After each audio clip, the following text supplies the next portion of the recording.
aborde, on commence le deuxième Pérec. Pérec un peu plus, de forme plus complexe. La chronologie, la chaîne de la Kabbalah, de la transmission n'est plus respectée. C'est beaucoup plus, un chapitre un peu plus complexe. Et la première Mishnah l'est aussi. Rabbi, vous vous souvenez, nous avions quitté Rashbag. Rabban Shimon ben Gamliel. Rabbi, son fils. Rabbi Omer. Rabbi dit Ezohi derech yeshara. Sheyavor lo ha'adam. Question. Laquelle, littéralement c'est laquelle, les autres. Tout le monde, toutes les traductions disent simplement quelle est. Quelle est, ou laquelle est, derech yeshara, la voie droite. Alors je donne la traduction standard, pour commencer. Sheyavor lo ha'adam. Que l'homme devra choisir. Voilà comme c'est la traduction standard. Quelle est la voie droite que l'homme devra choisir? Question étrange. Nous allons voir. Réponse. Kol shehi tiferet leosea vetiferet lo min ha'adam. Alors la réponse est encore plus surprenante que la question. Celle qui est Tiferet, alors je ne traduis pas pour le moment. Bon, disons traduisons par magnificence. Toute celle qui est magnificence, l'Océan, pour quiconque l'a fait, je traduis littéralement. Vetiferet est magnificence, l'eau pour lui, min ha'adam, de l'homme. Traduction littérale, inintelligible, mais voilà. La suite, mais que nous verrons plus tard.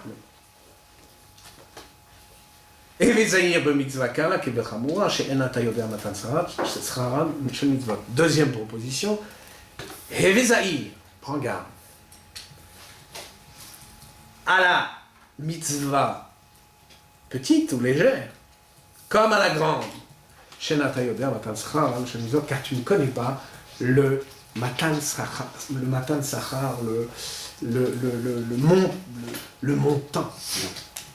montant des mitzvot. Veve mechashem, efsed mitzvah keneged schara ou schar avera keneged efseda. Troisième proposition. Heve Mechachev considère Hefsed mitzvah, l'inconvénient d'une mitzvah, qu'il sera en regard de sa récompense. Il peut être ennuyeux de faire une mitzvah, mais considère la récompense qu'elle te procurera, qu'elle doit te procurer, en regard de cet inconvénient que tu aurais à la faire.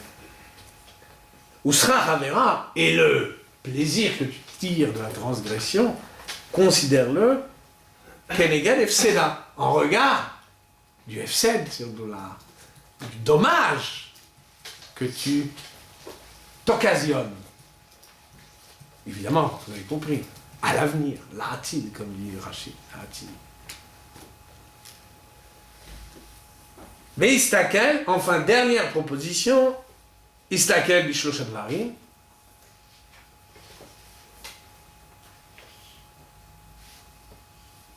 Regarde à trois choses. Et tu n'en viendras pas à transgresser. Da malema mimecha. Sache ce qui est au-dessus de toi. Ein ro'a, un œil qui voit, ozen shoma'at, une oreille qui écoute. V'chol ma'asecha b'sefer. Mais toutes tes œuvres, tous tes actes sont consignés par écrit. Vous l'avez vu, déjà, c'est une Mishnah très, voilà, très lourde, très chargée, complexe dans sa structure, et surtout, qui commence de façon très étrange par cette question. Alors, la question est étrange, vous avez compris pourquoi la question est... Non. Qu'est-ce que c'est cette question? C'est quoi cette question? Quelle est la... Pourquoi cette question? On est vroom, le seul derrière que l'on connaisse, c'est le derrière à Torah. Voilà, il y a que nous dire Ezohi derrière Keshara. C'est comme si nous avions, voilà, on croirait comment dire, est-ce que Rabbi nous prend pour des existentialistes? Voilà. Comme nous étions libres, voilà, que tous les drachim s'ouvraient à nous, et que voilà, toutes les voies s'ouvrent à nous. Voilà. Et tu sais là, c'est que. Non, il y a derrière à Torah point barre. On est from ou pas, ou on ne l'est pas. Hein. Et très probablement, très vraisemblablement, Rabbi s'adresse au fond.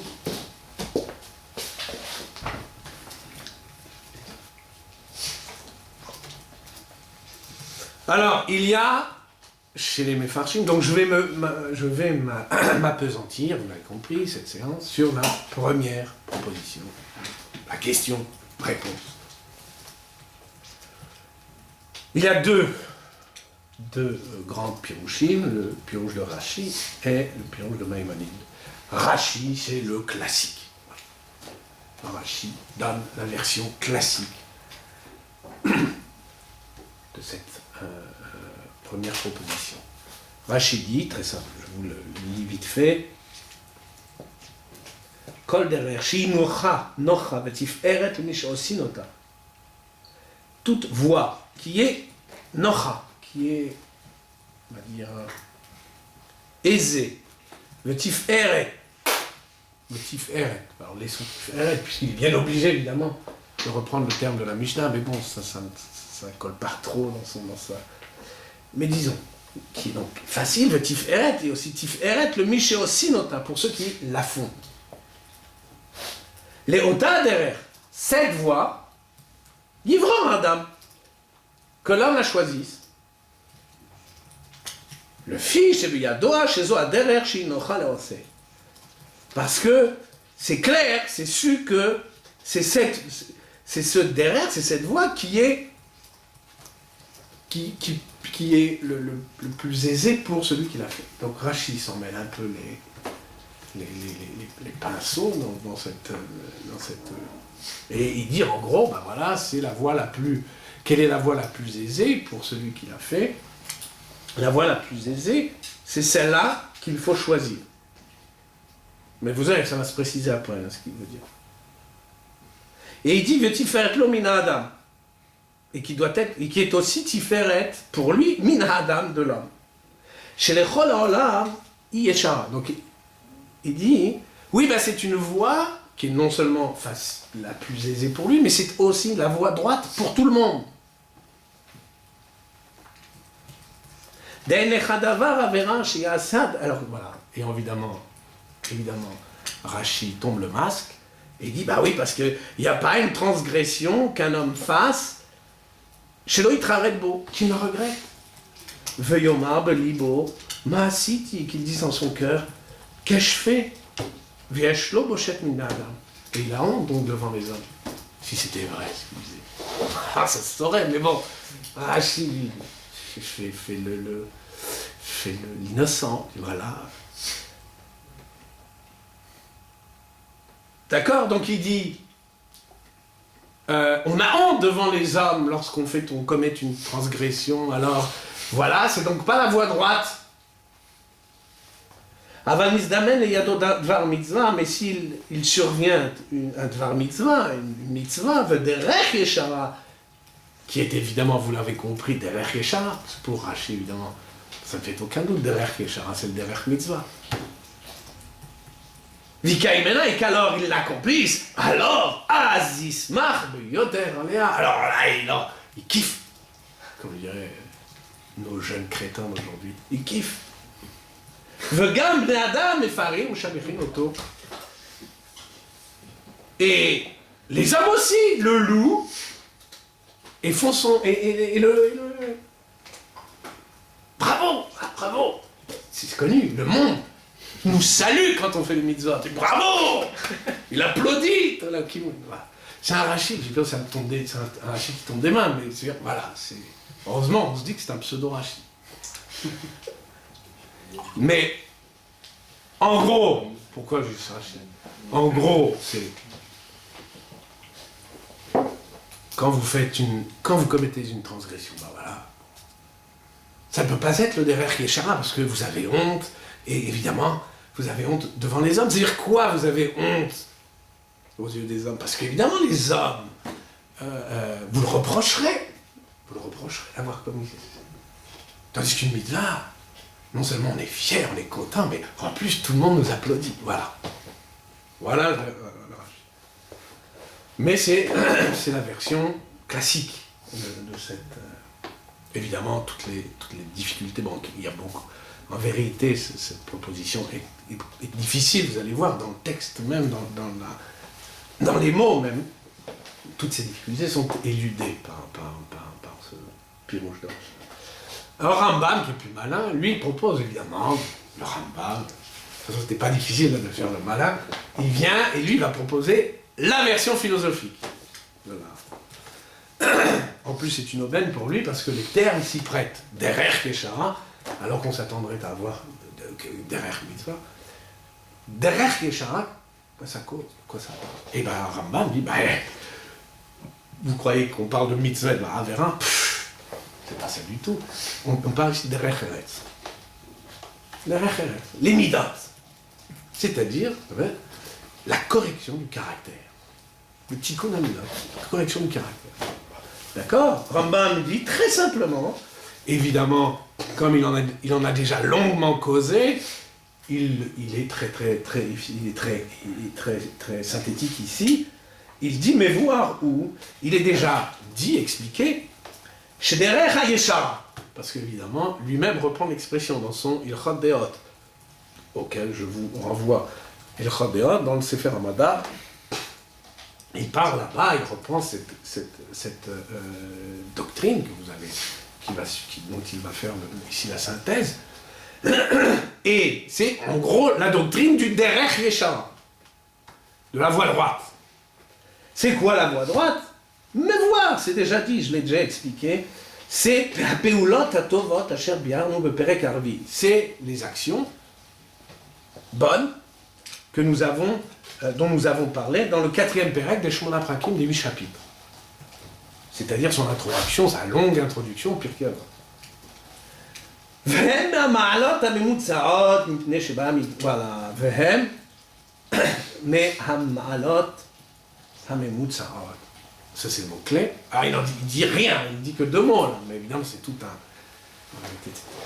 Il dit, il s'agit des vertus médianes. Les ma'alot hamemutzaot, ça c'est la traduction de Shlomo Tibon qui n'est pas très heureuse. Les vertus médianes. C'est quoi les vertus médianes? Évidemment, la doctrine, enfin le vocabulaire est emprunté à Aristote, Éthique à Nicomaque, d'accord? C'est la doctrine du juste milieu. La vertu, c'est le milieu entre 2 extrêmes, qui sont des vices, le vice par excès et le vice par défaut, d'accord?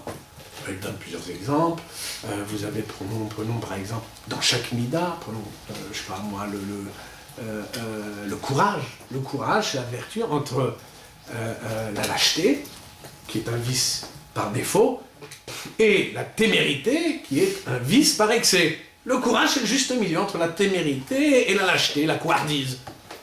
D'accord? Et ainsi de suite, toutes les... En gros, je résume, grosso modo. D'accord? Ça, c'est la doctrine Et donc, Rambam, donc, c'est très clair dans ses Ilchot Deot, ça l'est un peu moins dans le 4e Pérec. Il n'avait pas encore écrit le Mishneh Torah, c'est pour ça qu'il ne revoit pas le Mishneh Torah, vous avez compris. Hein? Il ne l'a pas encore écrit, donc il ne fait que renvoyer au 4e Pérec. Mais vous, puisque vous avez la chance d'avoir le Mishneh Torah, vous pouvez vous rapporter donc, au Ilchot Deot. C'est le premier Pérec dans Ilchot Deot. Hein. Ça, c'est le début. C'est le Rambam, mais il continue. Il dit pourquoi. Alors maintenant, il faut t'expliquer. Donc ça, c'est derrière Yeshara. Et il est, pour lui, encore une fois, je dis que c'est une aubaine parce que il est question de derrière. Et s'agissant des mitzvot, on dit rarement derrière, mais bon, ça, j'y reviendrai. C'est une allusion derrière Eretz. Et qu'est-ce que c'est derrière Eretz? C'est derrière Yeshara. C'est quoi les midot? C'est quoi la vertu? L'acquisition de vertu, c'est quoi? C'est l'acquisition des vertus médianes. Ça, c'est derrière Yeshara. Et pourquoi? Donc, pourquoi le derrière Eretz? Et pourquoi les vertus? Mipnei shebahem mikne ha'adam le nafsho techuna chashuba. Parce que l'homme acquiert par là une qualité, une truna chashuba. Pour lui-même, il acquiert une qualité primordiale.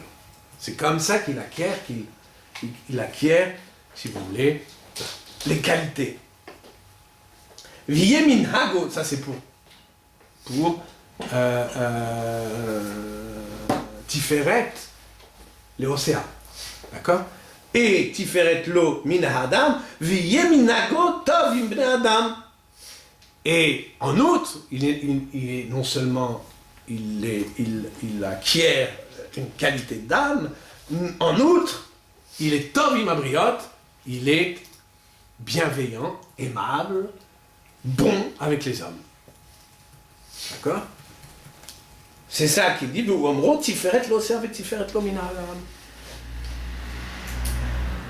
Il a une trouna et encore. C'est comme ça qu'il fait.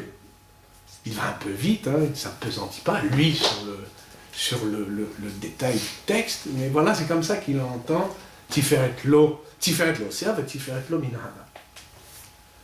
Vous avez les deux versions, la version classique et grotesque,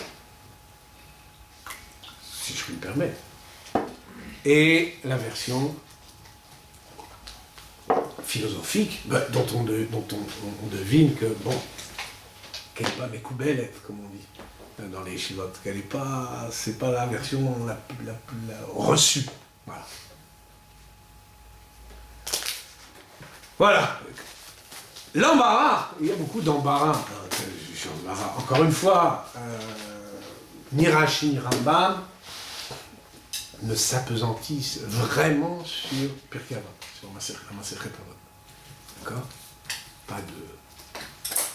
Sauf quelquefois le Rambam. Voilà, le Rambam, on sent que bon, c'est un peu comme ça, en passant qu'il a... Hop, il case son éthique, d'accord, de facture aristotélicienne, il la case là. Bon, faut bien... Mais c'est vraiment pas... C'est à la hâte, c'est pas très... Donc, à notre tour, de proposer une lecture non naïve de cette Mishnah. Alors, la première difficulté, c'est, il me semble-t-il, personne ne l'a relevé, c'est l'usage du verbe borer. N'est-ce pas? Rabbi dit, Ezohi derech Yeshara, chez Yavor Lohad, verbe borer. Qu'est-ce que signifie le verbe borer? Nous sommes à l'époque de la Mishnah, qu'est-ce que signifie le verbe borer?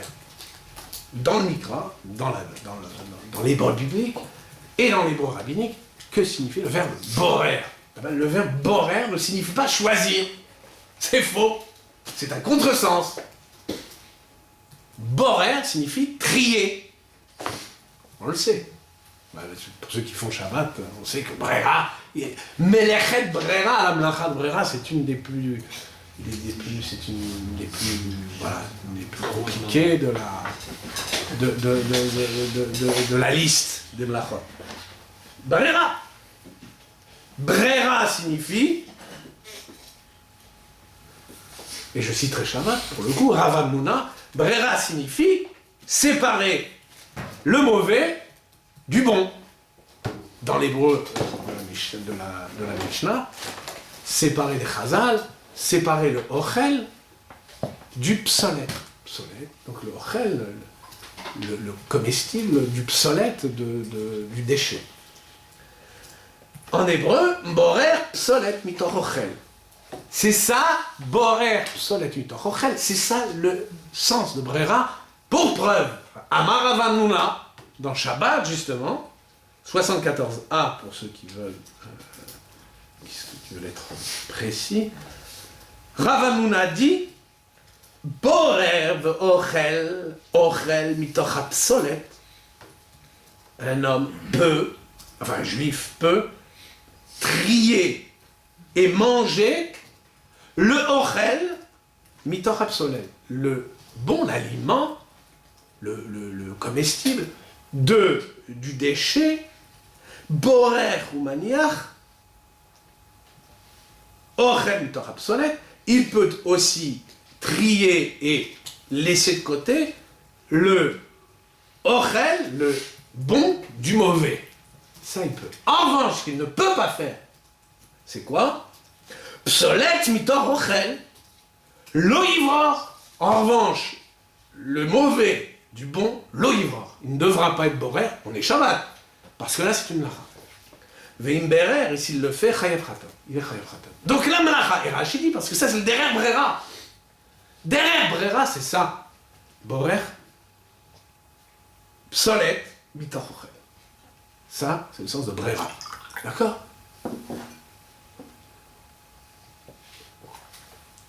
Trier, c'est-à-dire retirer la scorie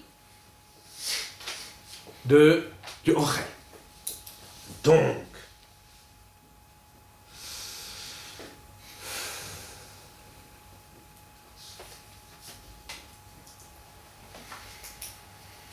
il y a un autre vers, donc ça c'est la Mishnah, c'est une preuve de Chazal, mais j'ai la preuve aussi que dans le Mikra, dans le verset, dans l'hébreu biblique, même le verbe qui est rare de borer, le verbe signifie très clairement séparer le mauvais du bon. La preuve, on a un verset d'Ézéchiel, Yecheskel, en 20:38.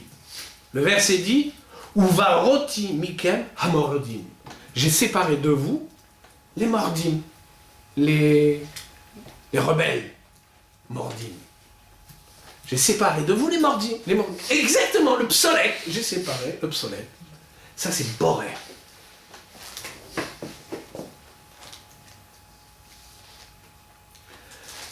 Le participe passé, barour, comme on a Mishnah Broura, tout le monde connaît Mishnah Broura. Ou Safa Broura. C'est quoi le barour? Donc, ce qui a fait l'objet d'un tri. C'est quoi? C'est tout simplement ce dont on a retiré l'obsolète, ce dont on a retiré le mauvais. Ça, c'est le barour. Le barour n'est donc pas l'objet du tri de la brera, puisque l'objet du tri, c'est l'obsolète. Ce qu'on tricote, l'objet du tri, l'objet de l'acte de trier, c'est de retirer l'obsolète, c'est donc l'objet, celui qui subit l'action du psolet, de la brera, c'est l'obsolète, c'est pas le ochel. Mais c'est le ochel qu'on dira barour. Quand on aura retiré tout le psolet du ochel, on dira du ochel qu'il est barour, qu'il est trié, qu'il est sans scorie. Mais dans la Gemara, Rav Hanouna, il dit quand même borer et ochel, ça s'appelle aussi borer quand on prend le bon. Non, mais bien sûr. Si Rashi précise que c'est... Parce que l'acte est le même, si tu veux. Mais c'est pas, stricto sensu, l'acte de brera. L'acte de brera, l'action de brera, qui est stricto sensu. Évidemment, puisque c'est la même opération. Que tu enlèves le ochel ou le psolet, d'accord? C'est la même opération. Mais l'acte de brera, l'action, le stricto sensu de brera, c'est l'action, l'opération de retirer le psolet. D'accord? Même si l'action de retirer est la même à chaque fois. Mais je ne vais pas rentrer là dans la section d'Amlachat Shabbat. L'idée, c'est simplement qu'au sens strict, la brera, c'est Et c'est important pour savoir ce qu'on appelle le barour, ce qui est barour ou broura, ce qui est barour. Safa broura, une langue. Broura, une langue qu'on traduit clair. C'est en fait une langue dont on a expurgé toutes les scories. Pourquoi je vous dis ça? Parce qu'il ne faut pas confondre avec un autre verbe qui ressemble à borer, qui est bahar. Pas barar, bahar. Donc il faut je parle aux orientaux, les autres c'est la même chose. Mais bahar et barar, c'est deux verbes différents, distincts. Et bahar qui veut dire justement choisir, élire, sélectionner. Le nifrar, ou le bahour, on va revenir sur bahour et nifrar, le nifrar, c'est l'objet justement de l'élection. Le choisi, l'élu, c'est l'objet de l'élection, de la bechira de l'élection, à la différence de brera. Donc, s'il s'agissait de choisir ici, du verbe enfin, s'il fallait traduire par choisir, eh bien, il faudrait que l'hébreu dise Ezohi derech yeshara, shifrar lo adam, que l'homme choisit pour lui.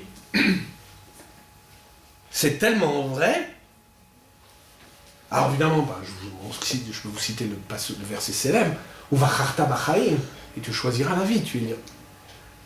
Mais plus explicite encore, c'est un verset des psaumes de Tehillim, en 25-12. Le psaume dit, écoutez bien, Mise ha'ish yere Hashem, qui c'est l'homme craignant Dieu, Yorenu bederech yifrar. Celui à qui Dieu indique le derech yifrar qu'il doit choisir. C'est clair. On a même un verset clair qui parle de la bechira du derech, du choix de la voie à suivre.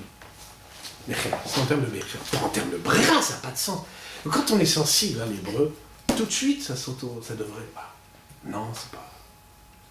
Ça colle pas, borer. Ça, c'est la première difficulté.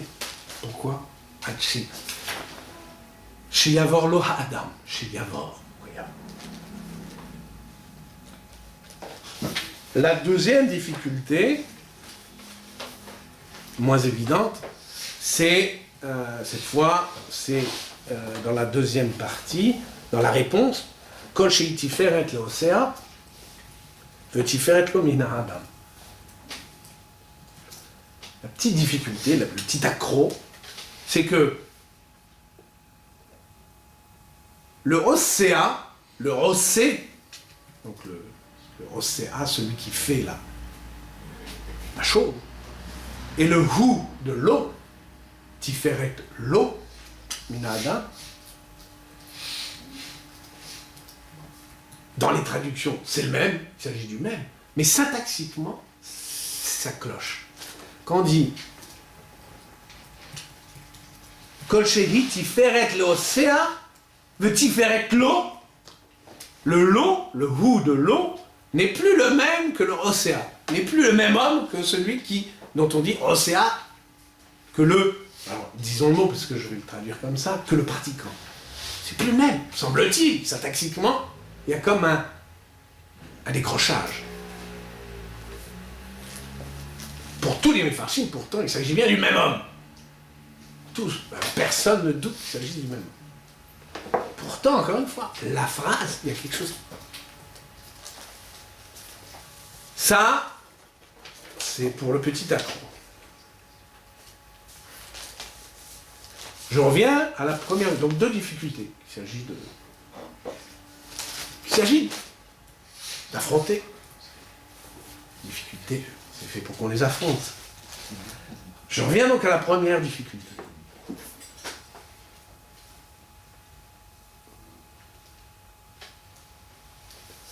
On est forcé de dire que le Derech Yeshara, c'est un Derech Barour. Le Derech Yeshara, c'est Yavor Lo Ha'adam, c'est en conséquence un Derech Barour. C'est-à-dire un Derech qui constitue la fin de la Brera et non l'objet de la Brera. C'est le résultat, ce Derech Yeshara, c'est le résultat d'une Brera, la fin d'une Brera. C'est pas l'objet de la Brera. Ce Derech Yeshara résulte donc d'un nettoyage, si vous voulez, pour ainsi dire, d'un tri, d'une séparation de l'absolète. Ce Derech Yeshara résulte, chez Yavor Lo Ha'adam, c'est la résultante d'un nettoyage, d'une brera. Et il faudrait donc traduire, on peut presque, c'est un synonyme, le sens de Derech Yeshara, c'est Derech Broura. Une voie nettoyée.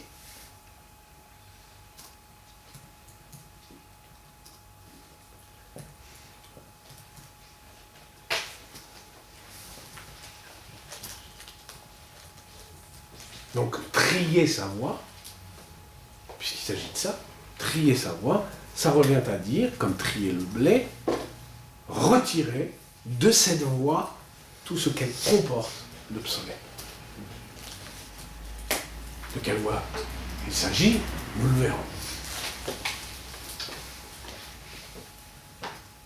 Alors, si on envisage maintenant l'ensemble, la totalité de la Mishnah,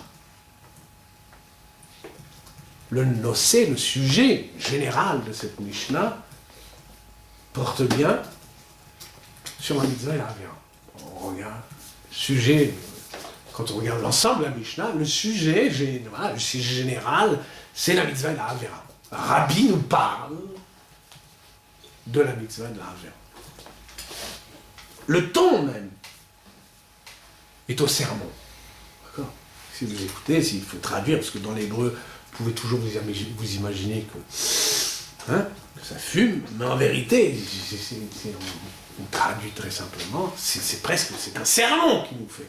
Il dit, premièrement, ne néglige pas les petites mitzvot, mon fils.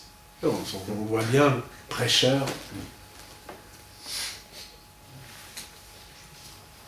Pense à la suite lointaine de tes actes. Ne te laisse pas abuser par un plaisir immédiat. D'accord ? Et pire, c'est la troisième proposition. Pense à l'œil qui te regarde, à l'oreille qui t'écoute. Et tous tes actes seront consignés par écrit. Donc voilà, on voit que le ton monte. C'est un sermon, et en bonne et due forme, on commence par une exhortation, et les haïr. Après, petite admonestation. Éve Mechachel, considère bien. Et après, la grande, l'édification, attention. Sache qu'un œil te regarde, je crois autant de Carmen. Un œil noir te regarde. D'accord ? Bref. Alors, quand on considère le ton général de la Mishnah, on comprend encore moins cette première incise qui est en vérité une question-réponse, Ezori, etc. Kol Shehi, cette question-réponse qui vraiment dénote, dissonne.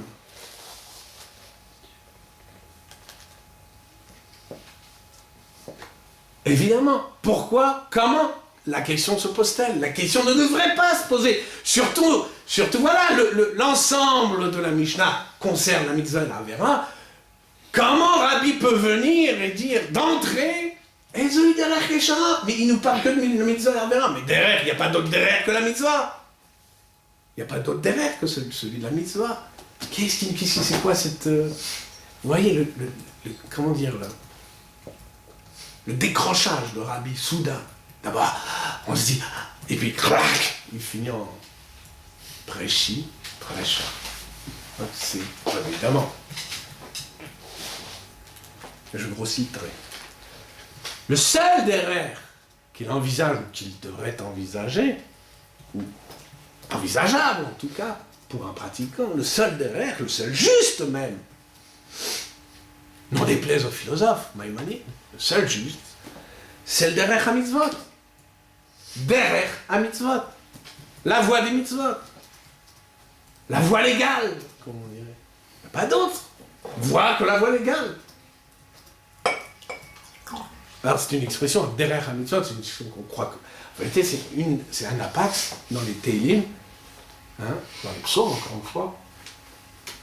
Psaume 119, 32. Derech mitzotecha arutz. Je cours sur la route de tes mitzvot. Ouais. Oui, la scène. Je cours sur la route de tes mitzvot. Ça, c'est les psaumes.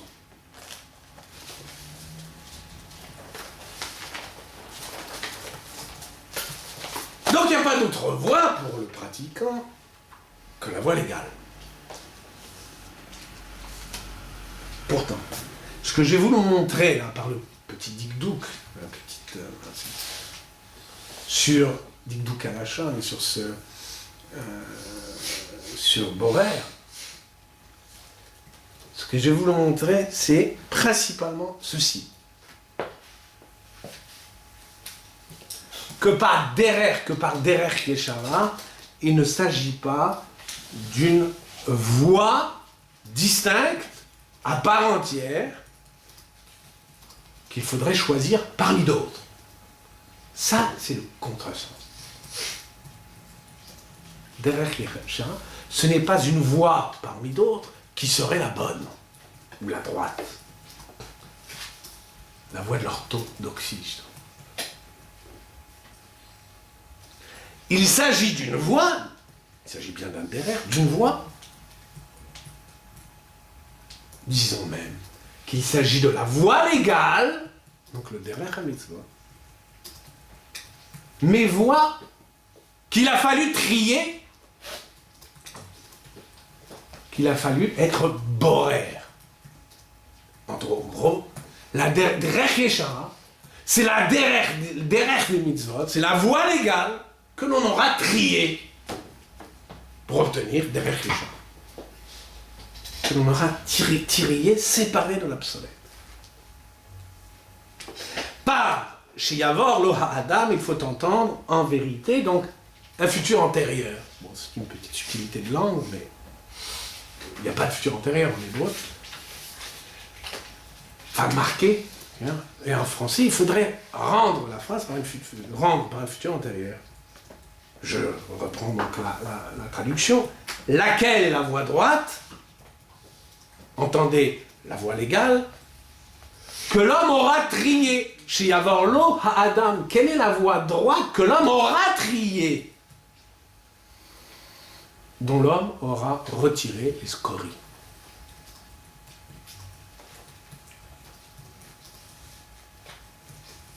La voie droite résulte d'un tri, d'une brera, opéré dans la voie légale, dans le derech ha-mitzvah.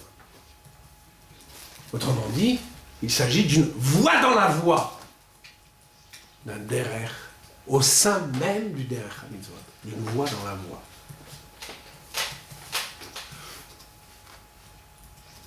Quelle est cette voie dans la voie légale? Comment la reconnaît-on? Réponse de Rabbi Kol Shel Tiferet Leosea Tiferet Lo Min Adam.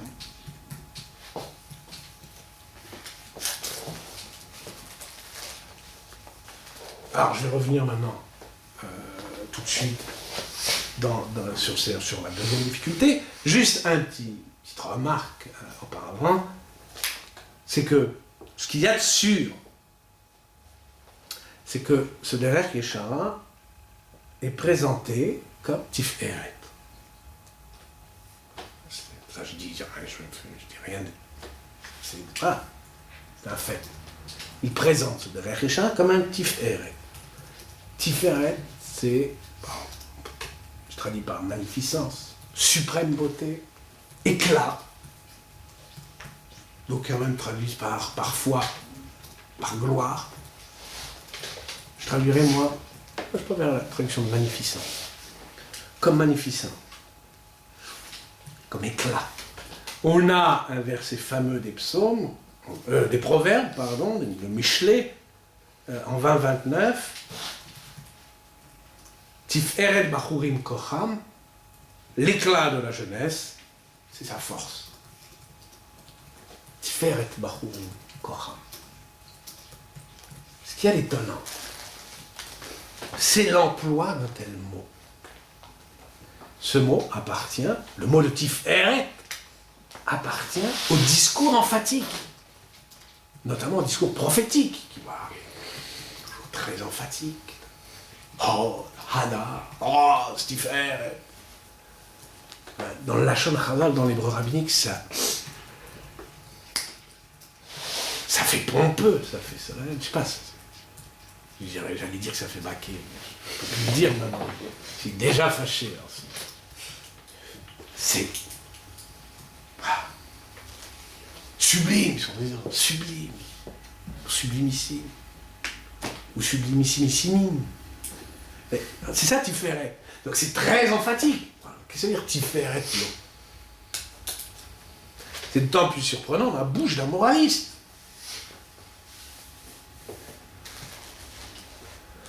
Alors pourquoi cet emploi exprès? Tiferet tranche exprès avec ce que j'appellerais moi le prosaïsme moral, dont la suite est un exemple. D'accord? Le prosaïsme moral. Tout d'un, Rabbi veut que ça tranche. Il veut que ça tranche. Tiferet. Pourquoi?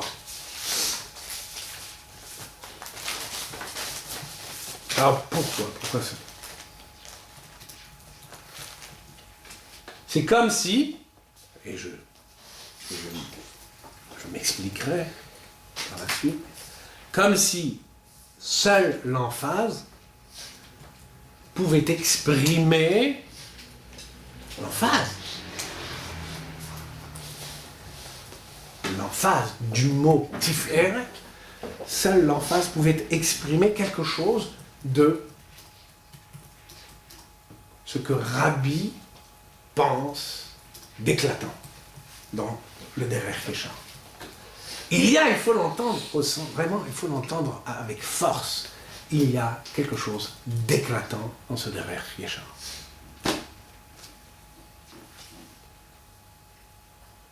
Tellement éclatant que ce Derech Yeshar constitue l'idéal, puisqu'on peut parler d'idéal, l'idéal de la pratique. Puisqu'il s'agit de Osé, du pratiquant, le Osé. Alors je reviens à la difficulté.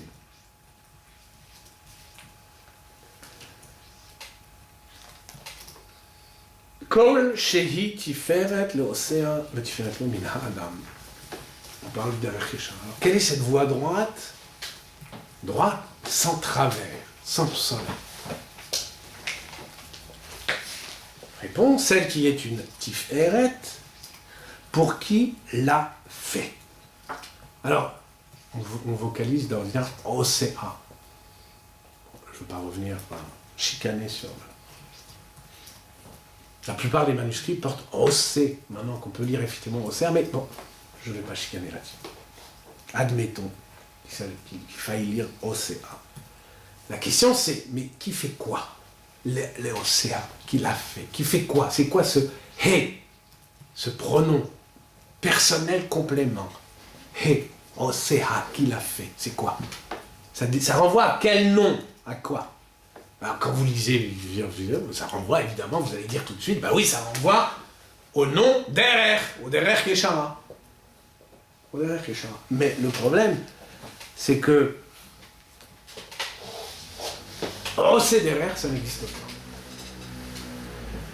Faire une voix, Osederer, l'expression Osederer, le verbe Ose, suivi du complément derer, c'est pas. Ce n'est ni du Mikra, ni de l'hébreu Mikraï, ni de l'hébreu biblique, ni de l'hébreu rabbinique. Cette expression n'existe n'existe pas. Pourtant, elle est reprise telle qu'elle dans Rashi, hein. Rashi n'existe pas. Mais ça n'existe pas.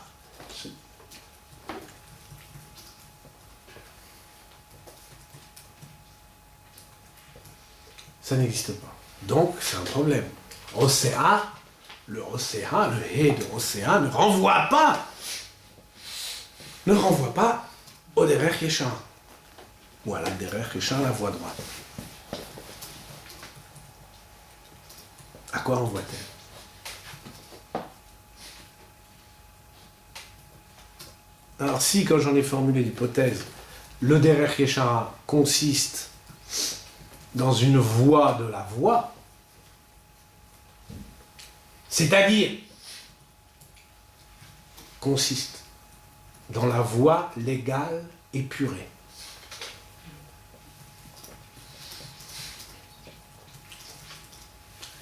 Soit donc dans le Derech HaMitzvot ou le Derech HaTorah, alors on peut entendre l'expression Rosea comme signifiant quiconque l'a fait, c'est-à-dire, et ça, il n'est pas besoin de le stipuler, parce que cela s'entend de soi, toujours suivant notre hypothèse, c'est-à-dire, donc, quiconque fait la mitzvah, ou fait la Torah. Mais plutôt Rosé mitzvah. Parce que l'expression de Rosé mitzvah, c'est une expression alors consacrée. Roséa, c'est celui qui fait la mitzvah. Tiferet, les Kolchei Tiferet, le Roséa, pour quiconque l'a fait, Roséa, c'est la mitzvah.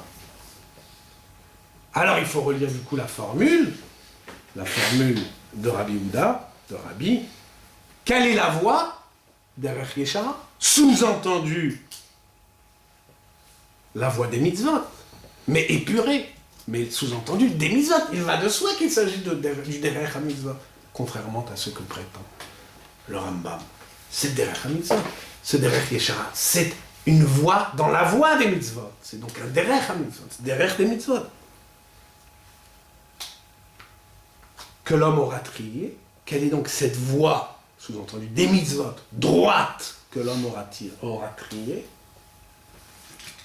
Réponse, toutes celles qui constituent une tiferet pour celui qui l'a fait. Et qu'est-ce que ça veut dire que c'est sur lui, pour celui qui l'a fait, qui fait ce derech, mais ici, dans un emploi métonymique, ce qu'on appelle métonymie. Derech, métonymie pour les mitzvot. Puisqu'il s'agit du derech mitzvot, que le derech yeshara, c'est un derech dans le derech à mitzvot, c'est donc, on sait, ça peut renvoyer, par métonymie, ça peut renvoyer au mitzvot, à la mitzvah. Comme ça que, me semble-t-il, il faut lire le propos de Rabbi. Hein, je reviens à la proposition elle-même. Kol she'itif eret l'océan. Qu'est-ce que j'entends?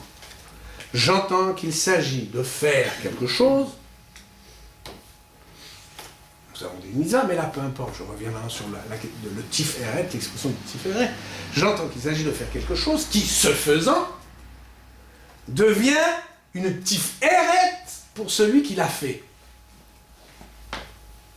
Je fais quelque chose qui, ce faisant, devient une tiferet pour celui qui l'a fait. J'entends donc qu'il s'agit d'un acte, puisqu'il s'agit de faire. Il s'agit d'un massé qui marque, ce massé marque une véritable, et j'insiste puisque Tiferet me le permet, marque une véritable transfiguration du sujet, de l'agent, de celui qui fait, le rossé.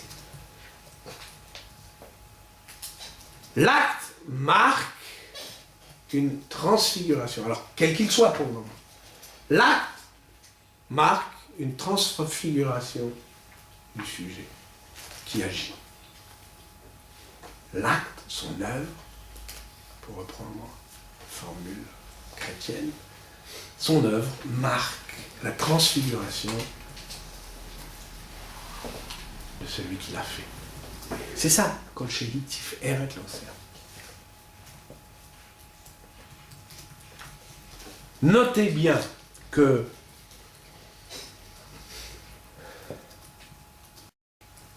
Tiferet, le substantif Tiferet, ne désigne pas quelque chose. Tiferet ne désigne pas quelque chose.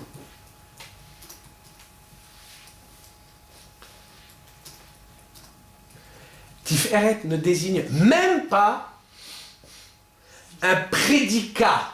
Donc ça ne désigne pas quelque chose, ça ne désigne même pas un prédicat qu'on attribuerait à quelque chose ou à quelqu'un.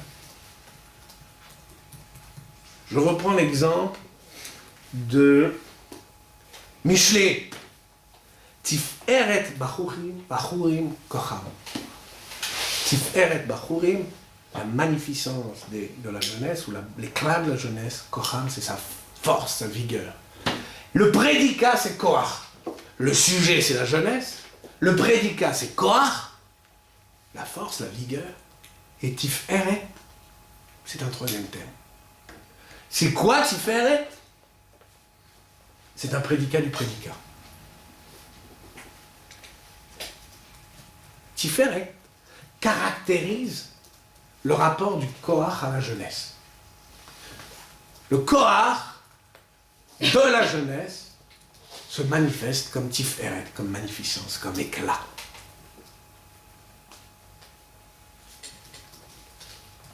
Si le Koach, si la force est une détermination de la jeunesse, la Tiferet est une surdétermination. Surdétermination de la force. C'est pareil chez nous. Pareil chez nous, dans nos passages. Le Maaseh Mitzvah, l'acte de mitzvah que tout pratiquant est censé accomplir, le Maaseh Mitzvah, est une détermination de l'agent pratiquant.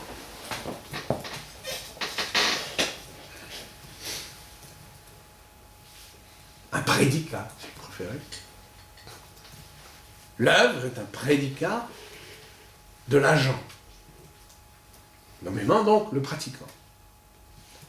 Et la Tiferet est donc une surdétermination de l'acte de mitzvah. La Tiferet est une surdétermination de l'acte de mitzvah, exactement comme elle est une surdétermination de la force.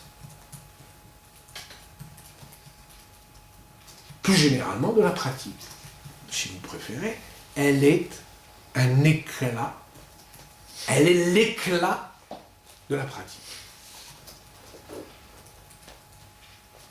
La pratique est, pour le pratiquant, un éclat, de l'éclat. Tiferet. La pratique. Enfin, derech et shara. La pratique épurée. La pratique épurée. C'est Tiferet l'océan pour le pratiquant.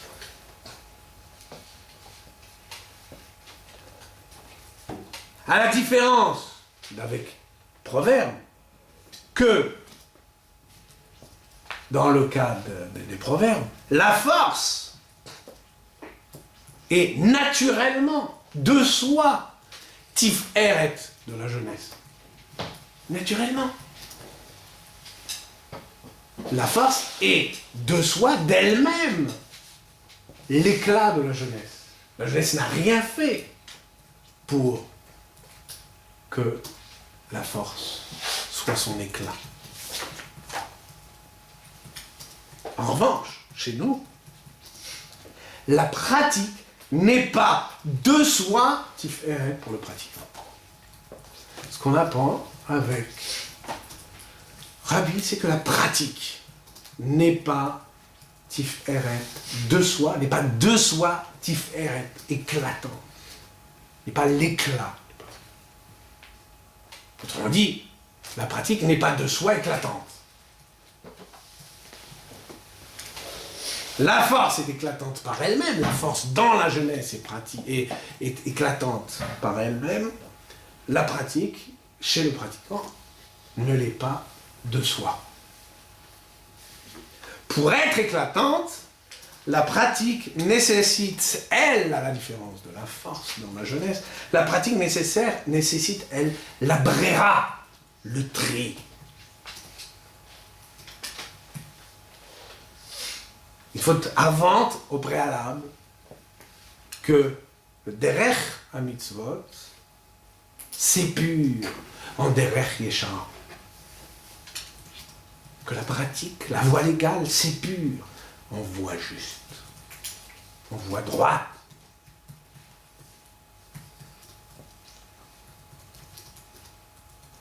Autrement dit, la pratique ne ferait pas la voie droite.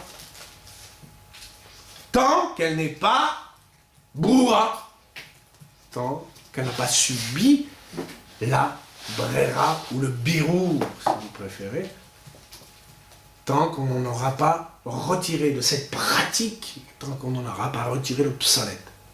Autrement dit encore, toute pratique est un mélange de orel et d'obsolète, de bon et de mauvais. Toute pratique est un mélange de bon et de mauvais, de pratique juive. De forte raison. Celle de l'homme ordinaire, toute pratique juive, même donc légale, est un mélange d'obsolète, de bon et de mauvais. En deux mots, toute pratique juive, même légale, est ambivalente.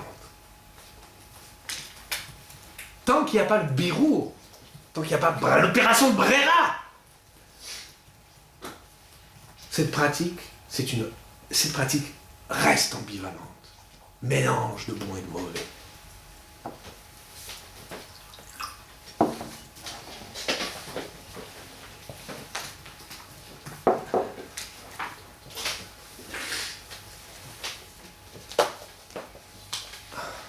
Sitôt qu'on accède dans sa pratique, par un effort de Brera, à la voie droite,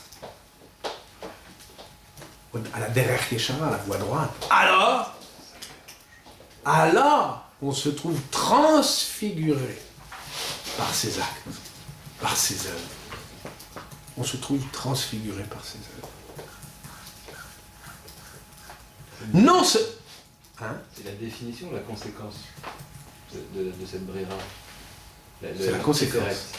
Mais c'est le signe, le siman. Quelle est la modalité, la définition de cette brera? Ah non, c'est bien sûr. C'est pas abordé ici. Eh non. C'est jamais abordé, hein, dans Pirkei Avot. C'est ça le problème. Pas le problème. C'est ça le... Pourtant, on a l'impression que c'est un mode d'emploi. Ezoi derrière Richard. Mais oui, mais la réponse dit non, c'est pas. D'abord, on dirait pas Ezoi. Ezoi, c'est pas un mode d'emploi. Ezoi, c'est simplement laquelle. C'est-à-dire, comment la reconnaît-on? Laquelle? Laquelle est la droite? On dit, bah, celle-là. Elle répond, Kol Shei. Le océan.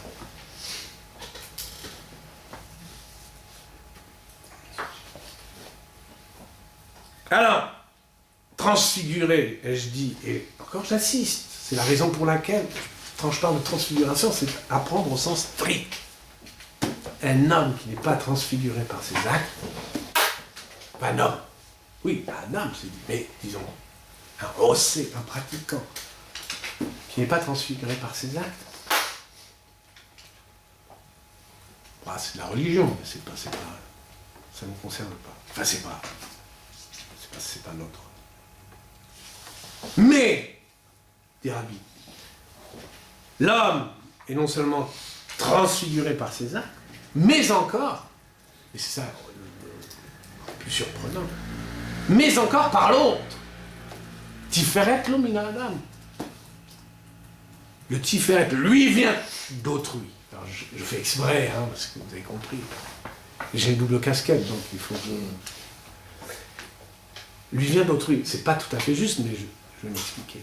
Il vient de l'autre. On traduit min ha'adam, Tiferet lo min ha'adam, et aussi qui est Tiferet, donc tout ce qui est Tiferet, toute celle qui est Tiferet pour le pratiquant, et Tiferet lo, et Tiferet pour lui, min ha'adam, en provenance de l'autre homme.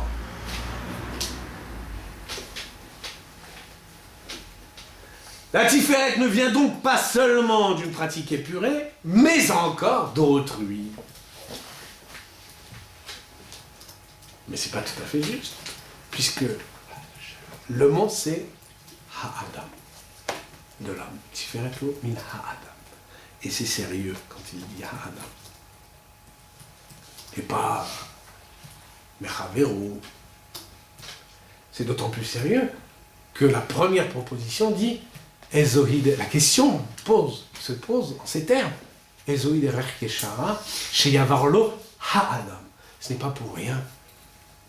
Il y a comme presque une confusion des deux ha'adam. Quand on dit que la force fait l'éclat de la jeunesse, sa magnificence, on entend que tout l'éclat vient de la force. D'accord? Tiferet Bachurin Kocham, c'est que tout l'éclat de la jeunesse lui vient de sa force, de son corps. C'est ça que dit les psaumes.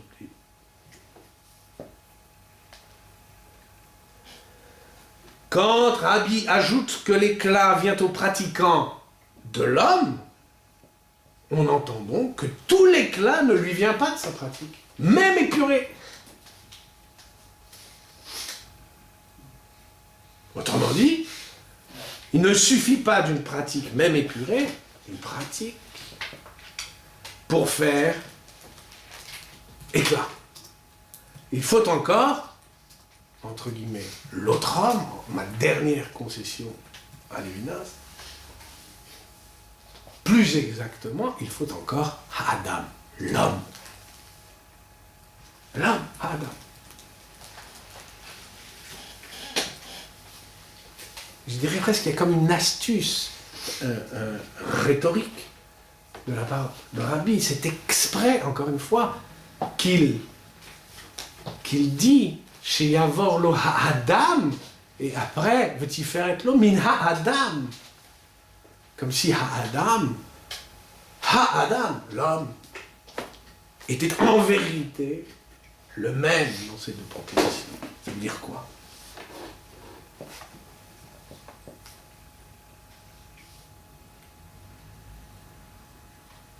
Alors, à la lecture naïve, encore une fois, le premier Adam, c'est soi, et le deuxième, c'est l'autre. Et pourtant, les deux sont désignés à quelques mots de distance, sont désignés sous le même terme de Adam, l'homme. Comme si, par lui, l'autre, Adam, l'homme, en vérité, ce qu'on Rabbi veut désigner, c'est l'humanité qu'ils ont en partage. C'est effectivement l'autre homme, qu'il soit l'autre en fou, en vérité, n'en déplaise à l'autre, justement. Ce qui nous intéresse, c'est justement son Adam, qui est l'homme. Ça veut dire quoi?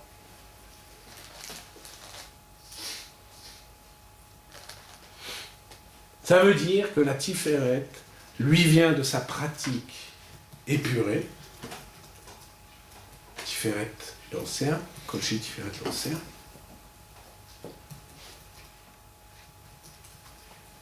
Et de son humanité,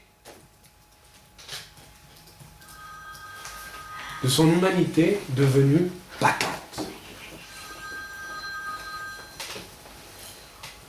De son humanité devenue patente. Autrement dit, Tiferet lo min ha'adam, ça veut dire que l'humanité que l'autre partage avec lui, l'humanité qu'il partage avec l'autre,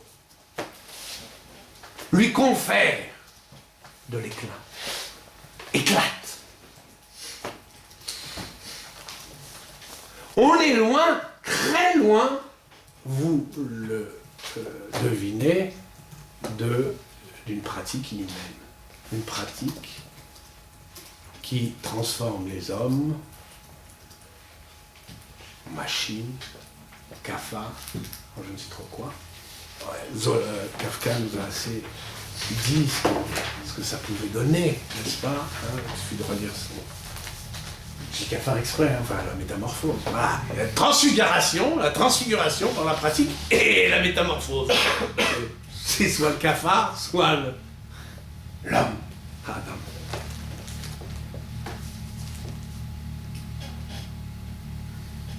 C'est dire encore de manière tournée